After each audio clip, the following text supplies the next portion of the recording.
Now when it comes to the Kaaba, the main point that we try to communicate is the following.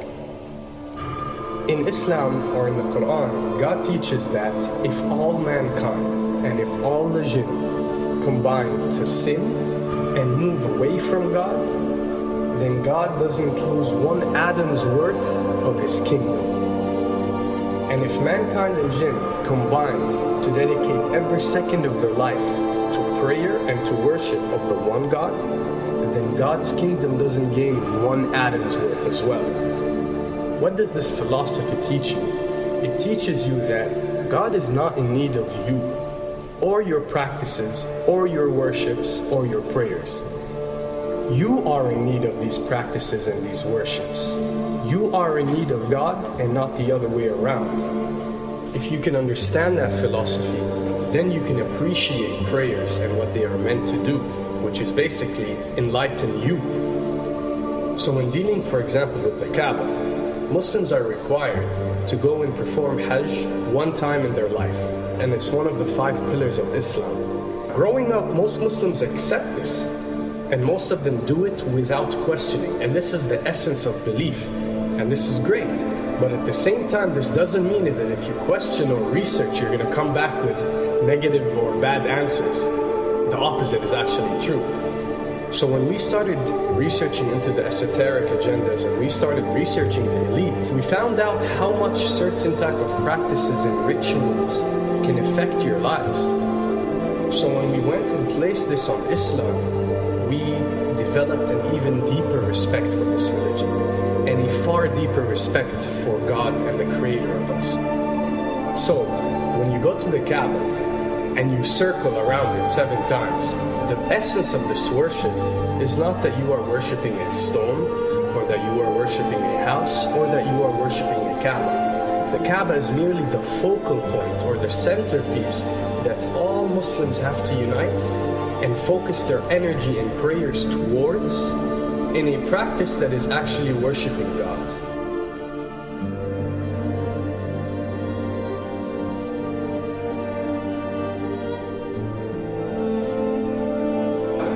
Now, going in circles counterclockwise does not break you away from time and space. But the fact that the energy of the Kaaba is the strongest energy on earth and it flows counterclockwise, by you flowing in correlation with this energy, you are uplifting yourself. You are reaching spiritual levels that you rarely do experience anywhere else on earth. And the fact that you got to do it 7 times, and we are taught that there are 7 skies or 7 samawat or 7 spiritual planes, then one can discover that each circle breaks you through a spiritual plane spiritually, so you can reach the ultimate state of wisdom and spirituality. Does this mean that only Muslims can reach this level? Does this mean that if you're not Muslim you give up or you reject this information? Not at all. In essence, any one of you, regardless of what your faith is, if you are dedicating your worship and your journey to the one and only Creator and not anything created, then you are on a righteous path.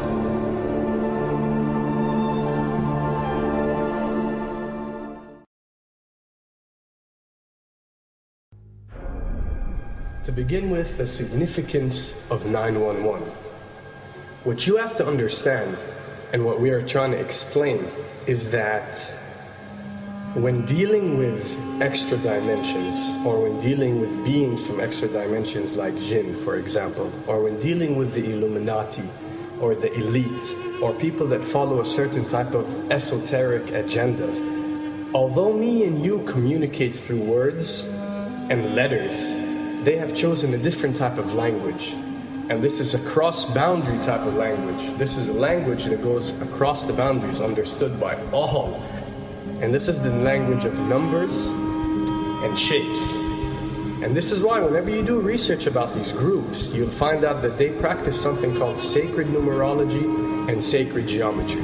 What does this mean? It means that each number is given a meaning. Each shape is given a meaning. A meaning is communicated whenever a shape is presented or a number is presented by these specific groups. I'm not talking about random people or random groups. We're talking about specific groups that follow this type of agenda. When numbers are used, it signifies a certain type of meaning. When shapes are used, the same is followed. So, in their definition, in a numerological sense, 10 is the Alpha and the Omega, or the God. 11 is a step above God. 101 is a step above God. 911 or 911 is the skipping of God. It is the ultimate challenge. It is going from number 9, which has a specific meaning, to number 11 without going through 10. It's skipping God. So it's no coincidence that this event that we call 911 today took place on 911. It is the ultimate challenge. So now that we understood what 911 means, what other practice do we do that deals with 911? Calling a number whenever you are in an emergency. Now, creating an institution that helps people whenever they are in need of help and whenever they are experiencing an emergency is fine. There's nothing against it. There's no religion, there's no logical person on earth that will tell you this is wrong. But when you understand how sinister that these elite are and the way they work on a level that's way beyond what you think. So the fact that when you're experiencing an emergency or when you are in need of help, you have to pick up a phone and dial 911, which is the ultimate numerological definition of skipping God, then you'll understand how these people work.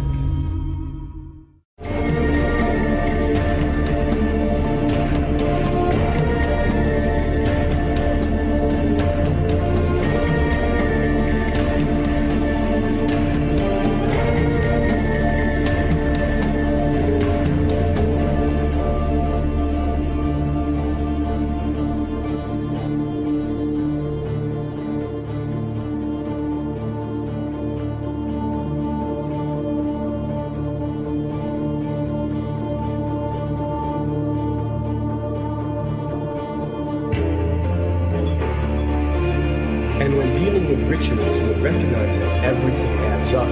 For something to be a ritual, everything has to be in place, everything has to be perfect. And my advice is, if you want to recognize that something is satanic, it has to add up in all sense. The numbers have to add up, the shapes have to add up, the event has to add up, it has to have one general meaning. The pieces of the puzzle fit perfectly. That's when you recognize when something is ritualistic or satanic.